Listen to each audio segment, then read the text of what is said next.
करो कि इस उपासक नित्य निरंतर सच्चिदानंद भगवान में स्थित है, वही सबसे बड़ा योगी है, वही सच्चा योगी है। अब ये देखना चाहिए, नित्य निरंतर वही सच्चा योगी है। तेषाम सतत युक्ता नाम भजताम प्रीति पूर्वकम ददामि बुद्धि योगम तम ये न मामुपयांति ते। इसके आगे कुछ नहीं, सबसे बड़ा योग, ज्ञानियों से भी बढ़कर, तपस्वियों से भी बढ़कर और कर्म योगियों से भी बढ़कर के भगवान ने अपने परम प्रेमी भक्त को बताया है। हर समय भगवान का चिंतन, संसार का चिंतन असहनीय हो जाए, संसार का चिंतन अच्छा न लगे, हर समय नाम जब चल रहा है, भगवान के रूप का चिंतन, भगवान की लीलाओं का चिंतन, सच्चा योग है जीव का नित्य सत्य सच्चिदानंद रूप भगवान से नित्य जुड़े रहना। योग माने होता है जुड़ना, हर समय भगवान से जुड़े रहना। तो ये संसार असत्य है, क्षणभंगुर है, क्या ये ठीक है? हाँ, भूत काल, वर्तमान काल और भविष्य काल, तीनों कालों में इसकी सत्ता नहीं संसार की, ये स्वाप्निक है, इसलिए पूर्ण सत्य है। इसमें कुछ सार बात नहीं है, जैसे भूसी में कोई सार बात नहीं होती, ऐसे ये जो आप देख रहे हो नाना प्रकार की भोग विलासता, जैसे आपने स्वप्न में देखा तो जगह तो सार बात क्या मिली? कुछ नहीं। मरोगे तो तुम्हारे पास क्या जाएगा? अब जैसे बड़ी बड़ी बिल्डिंगें, मोटर, कार, रुपया, पैसा है, ये सब ऐसे स्वाप्निक है, इसमें कोई सत्य थोड़ी है। अभी शरीर छूट गया तो क्या लेके जाओगे? कुछ नहीं। यही बात जब समझ में आती है तो भगवान शिव कह रहे हैं, उमा कहूं मैं अनुभव अपना। भगवान शिव अपना अनुभव बता रहे हैं। सत हरि भजन जगत सब सपना। सत्य है, जितना भजन कर लो। बड़े भाग्य हैं कि आप भजन मार्ग में हैं, नहीं तो संसार मार्ग में बस उन्हीं भोगों का चिंतन, रुपया का चिंतन, परिवार का चिंतन, राग द्वेष का चिंतन, हर समय व्यर्थ समय नष्ट करना। संसार का चिंतन, व्यर्थ समय नष्ट करना, यह असत्य है, इसमें कुछ भी सत्य नहीं। इसलिए कभी उत्साह नहीं होता विवेकी जनों को, ज्ञानी जनों को, भक्त जनों को। कुछ भी मिल जाए सब छूटने वाला है यार, अभी शरीर छूट जाए तो सब छूटने वाला है, कुछ उत्साह नहीं। हाँ, ये वादा हो कि तुम मरोगे नहीं, तो भाई चलो मरेंगे नहीं, स्थायी घर बन गया बढ़िया। अब घर बन के पुत के तैयार हुआ और प्रवेश उनका हुआ ही नहीं, घर यहीं पड़ा रहा। ये बड़ा झूठा है। उमा कहूं मैं अनुभव अपना, सत हरि भजन जगत सब सपना। वही विवेकी है जो भजन कर ले जाए, नहीं आकर्षण या इतने में ही संतोष कर लेते कि बढ़िया खाने पीने को मिल रहा है, मौत से जिंदगी कट रही।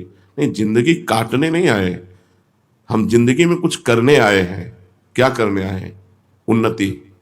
कौन सी उन्नति? जो परिणाम में उन्नति हो। मान लो आप यहां बहुत बड़े पद पर चले गए और मृत्यु हो गई तो पद भी गया। हमको वो बात पकड़नी है जो मृत्यु के बाद हमें मिले। मृत्यु के पहले तो सब झूठा है, शरीर छूटने में सब छूट जाएगा तो सब झूठा है। मृत्यु के बाद आपका कर्म आपके साथ जाएगा, अच्छा कर्म, बुरा कर्म या भजन। भजन करो तो अच्छा बुरा दोनों को मिटाकर भगवान की प्राप्ति हो गई, तो कम से कम हमसे बुरा कर्म तो न बने। तो इसके लिए हमें बुद्धि चाहिए, और बुद्धि बिना भजन के शुद्ध होती नहीं। इसलिए बड़ा कलह मचा है। जब संसार का हमें कुछ दर्शन होता है तब लगता है ऐसा संसार है, थोड़ी थोड़ी बात के लिए। दूसरा पुरुष मिल गया, पत्नी ने अपने पति को जहर खवा दिया बड़ी चालाकी से। अगर भजन नहीं है तो बुद्धि शुद्ध नहीं है। बुद्धि जब तक भगवान के चरणों का चिंतन नहीं होगा तब तक ये नष्ट करती रहेगी। अगर भगवान का भजन नहीं है तो आप गृहस्थी में भी प्रेम पूर्वक नहीं रह सकते। वासना ही तो है। जब अपने पति में संतुष्टता नहीं तो विश्व में संतुष्टता नहीं होगी, चाहे जितना पाप कर ले। जब अपनी पत्नी में संतुष्टता नहीं तो विश्व में चाहे जितनी स्त्रियों के साथ वो सब पाप कर्म।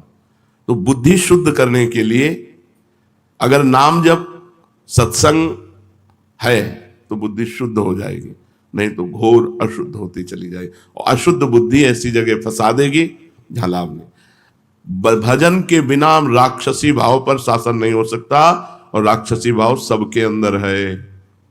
सुमति कुमति सबके उर रहे, सबके हृदय में सुमति है और कुमति है, सुंदर बुद्धि है और असुंदर बुद्धि, राक्षसी बुद्धि है। यदि हम सत्संग सुनेंगे, नाम जप करेंगे तो सुंदर बुद्धि की वृद्धि होगी, और वो हमको अनुभव कराएगी कि संसार में सब कुछ झूठा है। फाइनल में देखो तो सब कुछ झूठा है, लेकिन कोई मानने के लिए तैयार नहीं कि झूठा है। एक एक रुपया, एक एक वस्तु ऐसे सजो सजो के, सीमेंट ऐसी आनी चाहिए कि कल्प तक विनाश ना हो। वो अपना मरने के लिए तैयार है, उनका कुछ पता नहीं कब। बड़ा संसार में क्लेश ही क्लेश है। आप लोग बचे हुए हो, धाम में हो ना, इसलिए असत संसार में भजन बहुत आवश्यक है, बिल्कुल आवश्यक है। जैसे जीने के लिए श्वास आवश्यक है, ऐसे जीवन बिताने के लिए भजन आवश्यक है। यदि भजन नहीं तो बुद्धि कहीं भी बिगड़ जाएगी और फंसा देगी। ब्राह्मी स्थिति में कब रहना चाहिए? अरे हर समय रहना चाहिए, क्योंकि कभी भी मृत्यु हो सकती है। ब्राह्मी स्थिति उसे कहते हैं, मैं शरीर नहीं हूं, मैं भगवान का जो स्वरूप हूं, अपने स्वरूप में स्थित रहना, न तन से न मन से, किसी से कोई मतलब नहीं। भक्ति में उसी को जब भागवती की स्थिति कहते हैं, वो भगवान के चिंतन में है। हर समय भगवान के चिंतन में रहना चाहिए, नहीं धोखा है, कब मर जाए कुछ पता नहीं। एक गाय को इधर बांध दिया रोड के किनारे, और उसका गोबर उठा रही थी, और एक ट्रक आया, पीस गया। आराम से अपने बच्चे को लिए जा रही, गाड़ी बहकी हुई आई, उसे मार गई। कब कहां क्या हो जाए कुछ पता नहीं, कब कहां क्या हो जाए। इसलिए हर समय राधा राधा राधा राधा। ब्राह्मी स्थिति में नहीं हो तो भाव में, नाम में स्थिति में तो रहा जा सकता है। डरो इस बात से कि तुम्हें मरना है, और मरना है अगर भजन नहीं हुआ तो देखो जीवों के साथ कैसा व्यवहार कर रहे हैं। बकरा, मुर्गा, गाय, भैंस, ऊंट, कुत्ता, कुछ नहीं बच रहा इन राक्षसों के आगे। ऐसी राक्षसी बुद्धि बन गई है, कुछ नहीं बचा। धीरे धीरे अपने देश में सब बाहरी हवाएं आ रही। अब बताओ, अगर हम बकरा बन गए और जिंदा जलाया जाता है, स्वादिष्ट मांस बनाने के लिए पैर ऊपर बांध दिए गए और नीचे से आग लगा दी गई, वो तड़प तड़प के मरता है। बनना है बकरा, चुपचाप भजन करो, नहीं बकरा बकरी बनोगे।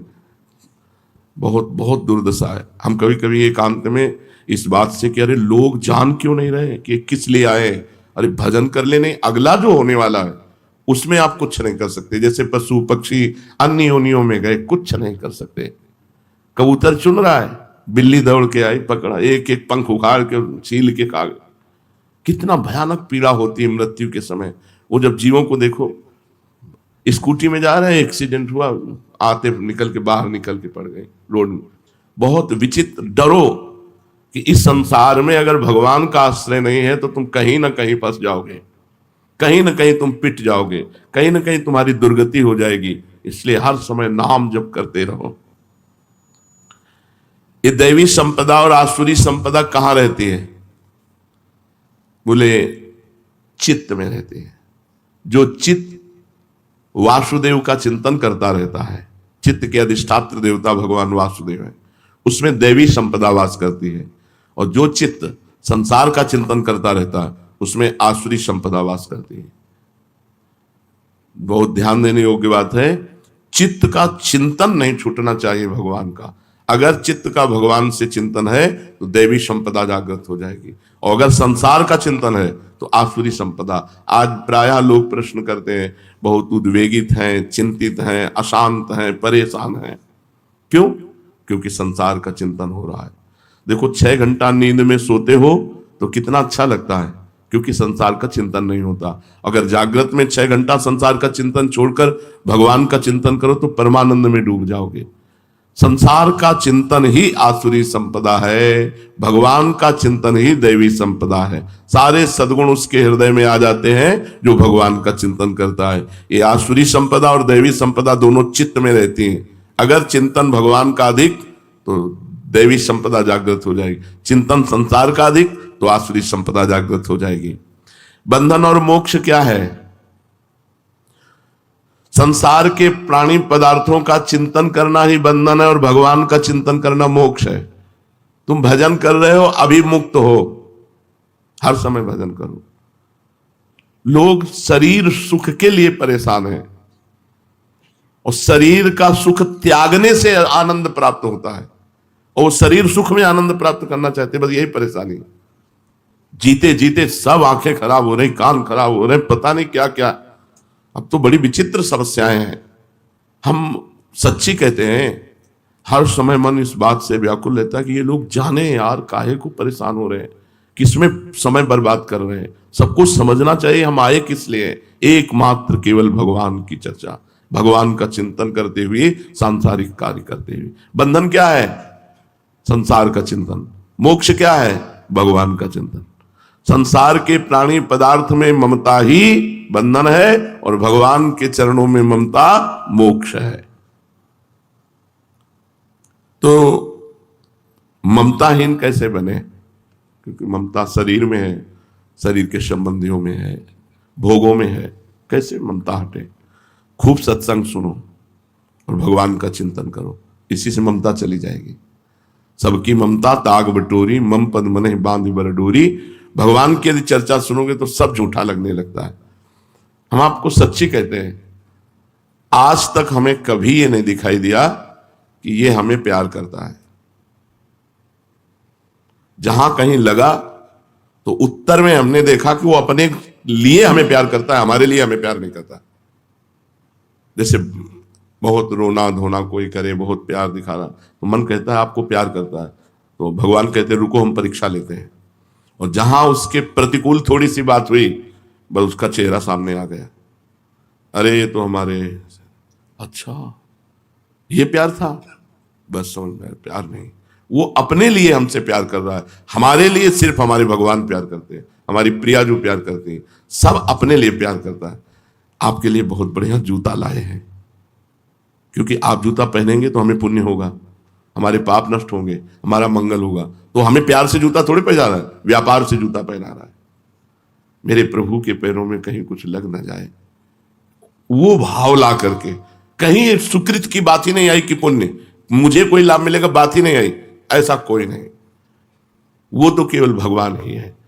आज तक हमें समझ में, हमको सब नाटक लगता है। जब कोई, बहुत बार देखा है, बहुत बार, हजारों बार, लाखों बार देखा है। अब बचपन से बाबा जी तो कोई तुम्हें थोड़ी श्रद्धा कर रहे हो, लाखों श्रद्धालु मिले, लाखों ऐसे कि आप देखते रह जाओ कि क्या श्रद्धा है। पर अपने पास ऐसी छुरी रही है कि जहां परखी लगाई और देखा कनेक्शन गलत, तो छुरी से काट दिया। तुम विवेक के बिना फंस जाओगे, और विवेक है पहचान। जब हमसे किसी ने प्रेम करने की चेष्टा की तो हमने उल्टा किया है, इसके आगे कोई टिका नहीं होगा। टिक जाए तो जहां हम है वहीं वो पहुंच जाएगा। टिक जाए, केवल कोई विरला प्यार करने वाला मिलेगा। जैसे संदीपनी जी अपने गुरु को प्यार किए, वो दंडता करते, मारते पीटते, सब करते, पागल वाला रोल करते, सब भग गए, वही केवल। उन्होंने पूछा कि बेटा तुम क्यों नहीं गए? उनका गुरुदेव आपको स्नान कौन कराता, आपको भोजन कौन कराता, भिक्षा मांग के ला के आपको भोजन। तो हमने आपके साथ उपद्रव नहीं किया। बोले किया गुरुदेव। तो बोले बुरा नहीं लगा? बोले मेरा कुछ है नहीं गुरुदेव, ये शरीर तो आपका है, सब कुछ आपका है। उनके आंसू भर आए और कहा बेटा मैं आशीर्वाद देता हूं, जगत गुरु तुम्हारा शिष्य बनेगा आगे। तो संदीपनी जी ऊंचे आसन में बैठते और भगवान द्वारिकाधीश नीचे बैठते। भगवान श्री कृष्ण उनके शिष्य हुए। ममता गुरु चरणों में या इष्ट में, जब खूब सत्संग सुनोगे, खूब नाम जप करोगे और भगवान से प्रार्थना करो कि हमारी ममता को आप घसीट लीजिए, अपने चरणों में लगा लीजिए। ये ममता ही तो जहर है। इन सब संबंधों में ये आसक्ति ममता ही जहर है। ममता निकल जाए, जहर निकल जाए, फिर व्यवहार करो, कोई परेशानी नहीं। अब हमें आपको सच्चे कहते हैं, जैसे लाखों लोग मिलते हैं सब ऐसे, हमें थोड़ी लगता है कि हमारे लिए मिलते हैं, सब अपने लिए मिलते हैं। विवेक ऐसा प्रवीण है कि वो हाँ भाई क्या है, कृपा कर दो, किस लिए, कोई कुछ बात, कोई कुछ बात, कोई तो अपनी बात के लिए तो रो रहा है, वो हमारे लिए थोड़ा, जैसे कोई रो क्या है तो क्यों रो रहे हो। भगवान आपको स्वस्थ रखे, श्री जी आपको दर्शन दे, श्री जी आपको दुलार करे, ये हम चाहते हैं। तो समझ में आया ये बात, ये तो कोई नहीं कहेगा। अगर ये कहेगा कि आप जब चले जाओगे तो हमारा क्या होगा, वो अपने लिए रो रहा है। आप हो तो भजन सत्संग सुनने को मिल रहा है साथ में, हमारा क्या होगा, ये नहीं होना चाहिए। हमारा शब्द गायब हो जाए, हम आपको सुखी देखना चाहते हैं, आपको प्रसन्न देखना, ये प्रेम है। प्रेम कहीं बिरला ही होता है, इसीलिए कहीं लगाव नहीं, कहीं लगाव नहीं। जैसे कोई बहुत प्यार से देखने की चेष्टा करता है, अपने सुख के लिए करता है। हमें प्यार तो सिर्फ हमारी लाडली जो करती है, हमारे प्रभु करते हैं। सच्ची कहता हूं, प्रभु कहते हैं। बहुत देखा है, बहुत देखा है, बहुत देखा है, बार बार कर। अच्छा ये हम क्यों बता रहे हैं तुम्हें, तुम ये ना मान लो कि तुम्हें कोई प्यार कर रहा है। रंग बदलते देखा है, रंग बदलते देखा है, एक क्षण कुछ और दूसरे क्षण कुछ और। तो अपने लोग कोई संसारी आदमी थोड़ी है कि हम तुम्हारे, जब तुम प्यार कर रहे थे उसको तौला, और जब तुम वार कर रहे थे वचन का उसको तौला। ये वही है जिससे कभी प्यार शब्द हो ही नहीं सकता, केवल प्रभु से। और चूक स्वार्थी पुरुषों में होती ही है, और परमार्थी पुरुष में प्यार नहीं होता, और समानता होती है। जैसे आप परमार्थ में चल रहे हो तो जो मैं हूं वही तुम हो, तुम हो वो, इससे ज्यादा प्यार और क्या हो सकता है। जाओ हम तुमसे तदात्म होते हैं, जो मेरा स्वरूप हो वही तुम्हारा स्वरूप जागृत हो जाएगा। तो कहीं ममत्व तो न रखे, जननी जनक बंधु सुतदारा, तन धन धाम सुहृद परिवारा, सबकी ममता ताग बटोरी, मम पद मन बा। लाडली से बढ़कर प्यार करने वाला कोई, यहां तो कोई है ही नहीं प्यार करने वाला। सच्चाई ये है, तुम जितना प्रियाजू से प्रेम करोगे उतना हम तुम्हें प्रेम करेंगे, और तुम जितना हमसे प्रेम करोगे उतना ही हम तुम्हारे प्रतिकूल मिलेंगे, देखेंगे कि तुम प्रेम करते हो कि नहीं। इसलिए हमसे तो करना मत ही, प्रियाजू से प्रेम करोगे हम तुम्हें बहुत प्यार करेंगे। और प्रियाजू को छोड़ करके तुम सोचोगे कि गुरु साक्षात परब्रह्म, तो तुम कसौटी पे आ नहीं सकते, हम तुमसे प्रतिकूल व्यवहार करेंगे। इसीलिए बहुत बचा के हम रहते हैं। कोई ऐसा नहीं है कि जिसको बहुत, और जो बहुत नजदीक है उनकी धज्जियां उड़ती रहती हैं। तुम क्या समझते हो, बहुत सौभाग्यशाली जो सेवा में रहते हैं, उनसे एकांत में पूछो कि तुम सौभाग्यशाली हो क्या, ऐसे कांपते रहते हैं। ममता कहीं नहीं रखनी प्यारे, बस ये सत्संग की सार बातें इस समय हुआ करती हैं। ममता कहीं नहीं रखनी, सब में भगवान का भाव रखकर। केवल नाटक है, यहां कोई प्यार नहीं करता, कोई प्यार नहीं करता। प्यार का मतलब होता है आपके लिए, ऐसा केवल प्रभु करेंगे अपने लिए। आप मेरे अनुकूल हैं इसलिए मैं आप, और प्रतिकूल जब हो, बहुत तरह की प्रतिकूलता होती है।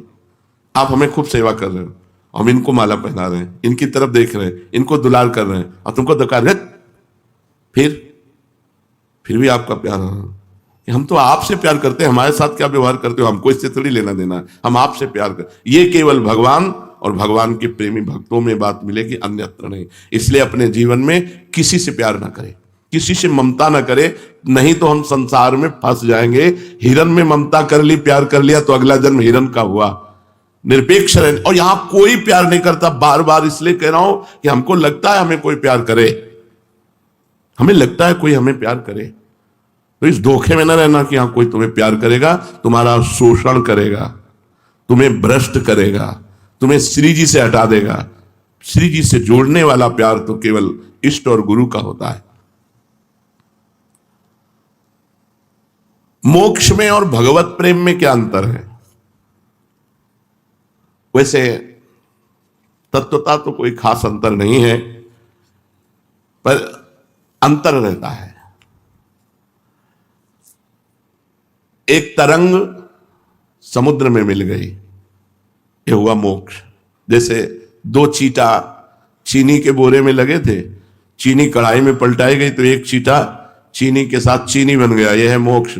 और दूसरा चीटा बोरे के बाहर लगा हुआ उसका स्वाद ले रहा है चीनी का। तो इसे सही माने में कौन से चीटे का सौभाग्य माना जाए?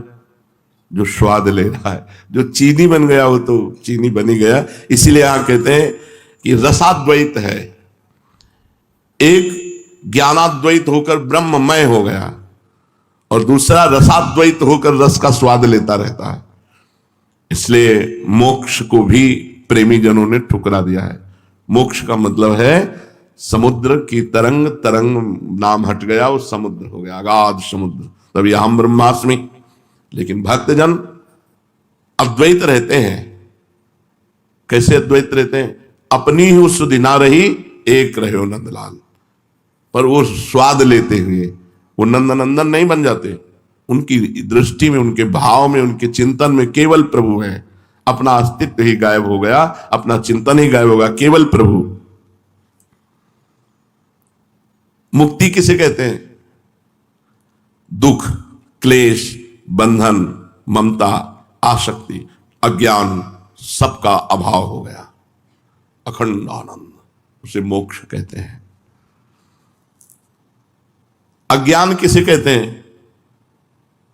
माया के जितने कार्य हैं सब अज्ञान में हैं। सृष्टि, पालन, संहार, इसी में सब कुछ, ये सब अज्ञान में हो रहा है। ज्ञान में न जन्म है न मरण है, ये सब स्वाप्निक है। इस सृष्टि का सृजन भी स्वाप्निक है और सृष्टि का पालन भी स्वाप्निक है और सृष्टि का लय भी स्वाप्निक है। अगर ज्ञान दृष्टि से देखा जाए तो ये एक सिनेमा है, जगन नाटक वैभवा। जगत रूपी नाटक पर्दे पर वो परब्रह्म परमात्मा जादूगर अनंत रूपों में प्रकाशित होकर खेल कर रहा है। अपने आप का सृजन करता है, अपने आप का पालन करता है, अपने आप का लय करता है। ये जो प्रभु के सिवा और कुछ दिखाई दे रहा है, ये सब झूठा है। इसी को जो जान गया उसे मोक्ष कहते हैं। संपूर्ण ज्ञान का नाश हो जाना ही मोक्ष पदवी है। सच्चा भक्त कौन है? जिसकी भोग वासना नष्ट हो गई है। शरीर भोग, खान पान, नाना प्रकार की भोग वासनाएं, प्रारब्ध अनुसार शास्त्र के सम्मत जो शरीर निर्वाह के लिए खान पान वस्त्र मिल गया, उसकी चाह नहीं है। भोगों की चाह का नाश हो जाना ही सच्चे भक्त का स्वरूप है। जाहि न चाही कबहु कछु, तुम सन सहज सने। जिसे कभी कुछ नहीं चाहिए वही सच्चा भक्त है। विवेक किसे कहते हैं? जो संसार का और भगवान का ज्ञान करा दे, सत असत का जो निर्णय कर दे, उसे विवेक कहते हैं। भगवान ही अपने हैं, संसार सब स्वाप्निक है, ये अंदर बात बैठ जाना विवेक है। संसार प्रपंच सब मिथ्या, भगवान, भगवान का नाम, भगवान का रूप, भगवान का धाम, भगवान की लीला, ये सत्य। ये बात हृदय में बैठ जाए तो विवेक, ये हृदय में बैठ जाए सब। जब झूठा है तो फिर क्या? तो इतना विवेक प्रवीण होता है, वो कहे ये बहुत बढ़िया बन रहा है, तो मर जाएंगे तो लाद के ले जाएंगे क्या? वैराग्य काटता रहता है, विवेक काटता रहता है। जो भगवान से जोड़े और संसार से हटाए, उसी का नाम विवेक है। और ये विवेक बड़ी कृपा से प्राप्त होता है। भगवान जब कृपा करते हैं तब ये विवेक प्राप्त होता है। क्या होगा? हम अभी आप 5 मिनट खा लेते हैं, फिर क्या होगा? फिर वही शांति। हम 5 मिनट भोग लेते हैं, फिर वही शांति। होगा क्या? परिणाम क्या होगा? इसलिए भोगना ही नहीं, इसलिए खाना ही नहीं। जो प्रारब्धवशात शरीर पोषण के लिए बस वैसे निरपेक्ष होकर डाल ले, हर समय नाम जप। विवेक जब जागृत हो जाएगा तो कहीं अच्छापन नहीं रह जाएगा। ये बुद्धि को ही विवेक कहते हैं या कोई और चीज होती है? तो बोले बुद्धि जब शुद्ध हो जाती है तो उसका नाम विवेक हो जाता है। शुद्ध बुद्धि का नाम विवेक है और अशुद्ध बुद्धि का नाम अविवेक, अज्ञान है। कब हम जाने कि विवेक जागृत हो गया हमारे? जब मनुष्य एकमात्र केवल भगवान की चाह से युक्त हो जाए। क्योंकि सत्य वस्तु भगवान में, मुझे भगवान चाहिए, और उनकी प्राप्ति के लिए दौड़ पड़े। नाम जप, वाणी पाठ, ठाकुर सेवा, किसी से कोई मतलब, तब जानना चाहिए विवेक जागृत हो गया। जब केवल भगवान की प्राप्ति के लिए, ये विवेक बस बहुत बड़ा धन है। एक बार जागृत हो जाए विवेक, आपका काम हो गया। वो आपको फंसने नहीं देगा। ऐसी कैंची रहती है, हर समय काटता रहता है, हर समय काटता रहता है। बहुत बहुत कृपालु भगवान, कृपा करते हैं तब विवेक होता है, पर ये बिना सत्संग के होता नहीं है। बिनु सत्संग विवेक न होई, राम कृपा बिनु सुलभ न सोई, होए विवेक मोह ब्रह्मभागा, तब सब विषय विलास विरागा। अपने आप संसार से छुटकारा मिल जाए यदि विवेक में। भगवान से प्रार्थना करना चाहिए कि मुझे विवेक प्रदान करो। जब मनुष्य केवल भगवान के लिए तड़पने लगता है तब सच्चा विवेक माना जाएगा। रात दिन भजन केवल भगवान के लिए। विवेक का संरक्षण कैसे करें? अगर जागृत हो गया है तो हम अपने विवेक को बढ़ाएं और बचाएं कैसे? तो बोले दिए हुए विवेक से बुरे आचरण ना होने पावे। यदि विवेक जागृत हो गया कि सब झूठा है तो होश में, ये भी बलवान है, काम क्रोध लोभ मोह मद मत्सर, झूठा कहते रहोगे वही पहुंच जाओगे। बहेलिया आएगा, जाल बिछाएगा, दाना डालेगा, चुगना नहीं। एक संत ने सिखाया पक्षियों को, वो सब पक्षी जाल में फंसे थे, वो कह रहे थे बहेलिया आएगा, जाल बिछाएगा, दाना डालेगा, चुगना नहीं। तो संत निकले, उनका मूर्खो, ये हम तुम्हें गाने के लिए नहीं सिखाया था, ये तुमको सिखाया था कि बहेलिया आएगा, जाल डालेगा। तो हम लोग ऐसे ही है, ये सब झूठा है। अवसर मिलने पर तो बोले अवसर मिलने पर गलत आचरण ना करो तो आपका विवेक बढ़ेगा और आपका विवेक सुरक्षित रहेगा। और विवेक का सदुपयोग करो, भगवान की जितनी तरफ आगे बढ़ सको, भगवान के मार्ग में बढ़ सको। जब कोई इस संसार में रहता है, सबके बीच में रहता है, तो भोगों के बिना रह कैसे सकता है? अब संसार में ही रहना है, सब स्त्री पुरुष अब ऐसे, कैसे भोगों के बिना कैसे रह सकता है? यही तो विवेक का असली कमाल है। यही विवेक का असली कमाल है कि भोगों के बीच में भी रहते हुए तुम्हें भोगी नहीं योगी बना देगा। नहीं, रुचि नहीं रहेगी, ऐसे हो जाएगा। जैसे वो कोई बमन देखे, उल्टी देखे तो कैसा लगता है? सोच देखे तो कैसा लगता है? मलवत भोगों का त्याग, वमनवत भोगों का त्याग और विश्ववत भोगों का त्याग, ऐसा शास्त्रों में आया है। तो जो रमा विलास राम अनुरागी, तजत बमन जिम जन बड़ भागी। विषय भोगों के बीच में रहते हुए अच्छी नहीं, परम पवित्र शरीर, परम पवित्र विचार, क्योंकि विवेक है ना, वो छूना भी नहीं चाहता किसी को, किसी भोगों की तरफ बात जाने दो। ये पवित्रता जरूरी है। जितना आप निरपेक्ष रहेंगे तो आपका मन पवित्र होगा, और जितना आप अस्पृश्य रहेंगे, छुएंगे नहीं, तो तन पवित्र रहेगा। रहना चाहिए, जल्दी किसी को टच नहीं करना चाहिए। उससे आपके अंदर पवित्रता जब बढ़ेगी तो आप समझो भोगों की तरफ अपने आप अरुचि हो जाएगी। और यही हमारी साधना का फल है कि कोई भोग हमें अच्छा ना लगे। कौन सा भोग अच्छा है, कौन सा अच्छा है, विचार करके देखो। पर ये कहते रहोगे है क्या, वहीं पहुंच जाओगे। अगर भजन नहीं हुआ, भगवान की शरणागति नहीं हुई, बहुत बहुत सावधानी। भजन आपका आनंद क्यों नहीं देता? ये खामियां हैं, ये कमियां हैं। आप एकांत में अपने चरित्र को अपवित्र कर दो और खूब माला चलाओ तो आपको भगवदानंद अनुभव नहीं होगा। और थोड़ा भजन कम हो लेकिन चरित्र पवित्र है तो हृदय में स्वाभाविक आनंद आता रहेगा। ये मौत की भी मौत है बाबागिरी, काम क्रोध लोभ मोह मद मत्सर, इन सब को मार दिया जिसने। और मौत की मौत, मृत्यु का भी भय जिसके अंदर से खत्म हो गया, उसे कहते फकीर। फिकर फार फकनी करे ताको नाम फकीर। फकीर का मतलब खिलवाड़ समझ लिया क्या? अगर हिम्मत है तो अपने घर से अनुमति लेकर के पूर्ण मर्यादा के अनुसार और जीवन भर न रुपया के सहारे, एकमात्र भगवान का सहारा। बहुत सावधानी से धामवास करो, ऐसा मत प्रयोग करो। दोहन वृत्ति मत रखो। गुरु के नाम की, गुरु के प्रभाव की दोहन वृत्ति तुम्हारा पतन करा देगी। ये गुरु पत्नी गामी का कलंक उसको लगता है। बहुत सावधान। गुरु के बटिया से मिले रहना, ना कुछ लेना न देना, मगन रहना। अब हम आश्रित है तो भरण पोषण गुरु के द्वारा हो रहा है, वो बात अलग है। दोहन वृत्ति नहीं। ना शास्त्र गुरु कोटि भीर न खलु लोक निंदा सतैर, महानर दृष्टि भीर नहीं विपत्ति सौखेर नहीं। करोड़ों करोड़ों बार शास्त्र समझा रहे, गुरु समझा रहे, तुम्हारे समझने की शक्ति नष्ट हो चुकी है। देखो शक्ति मां है, जैसे हम बार बार कहते हैं माताओं बहनों में जननी भाव पूज्य भाव, क्योंकि उससे आपके अंदर शक्ति बढ़ेगी। और जब आप इन शक्ति को शक्ति स्वरूपा जननी स्वरूपा देवियों के प्रति काम भाव रखोगे तो आपकी शक्ति नष्ट हो जाएगी। बिना शक्ति के कुछ नहीं है संसार में। भगवान की अलौकिक शक्ति है जो सब में व्याप्त है, उसके बिना सब सौ के तुल्य हैं। बहुत ध्यान से सुनना।